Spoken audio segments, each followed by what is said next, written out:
Riders sa Olongapo na gulungan ng truck. Sa General Santos City naman, patay ang isang bata dahil sa bakod na may kuryente. Yan at iba pa sa spot report ni Tina Panganiban Perez. Ayaw, gunito yan. Ayaw, live na. Ayaw, live na. Nanawag na ako sa barangay, nanawag na ako.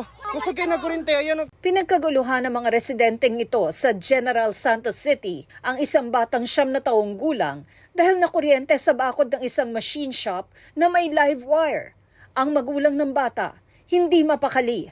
Dead on arrival sa ospital ang bata na hinihinalang umakyat sa bakod para sana maglaro. Ayon sa may-ari ng shop, ang live wire ay depensa raw niya sa mga magnanakaw. Pero ayon sa barangay, bawal ang paglalagay ng kawad sa bakod kaya pinatatanggal nila ito. Di na naghabla ang pamilya ng bata. Sasagutin daw ng may-ari ang gasto sa pagpapalibing at nangakong aalisin na ang live wire. Sa Olongapo City, nauwi sa disgrasya ang pag-iwas ng isang rider sa nag-counterflow na motorsiklo. Nawalan siya ng kontrol hanggang sumemplang at nagulungan sa ulo ng dumaang truck.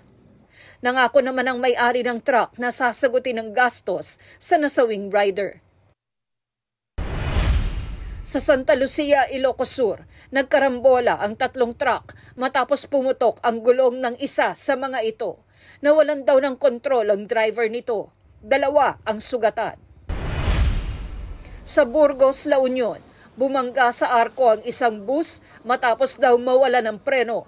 Mahigit 40 pasahero ng bus ang naospital. Sinusubukan pang kunan ng pahayag ang bus driver. Tina Panganiban Perez, nagbabalita para sa GMA Integrated News. Huwag magpahuli sa mga balitang dapat niyong malaman.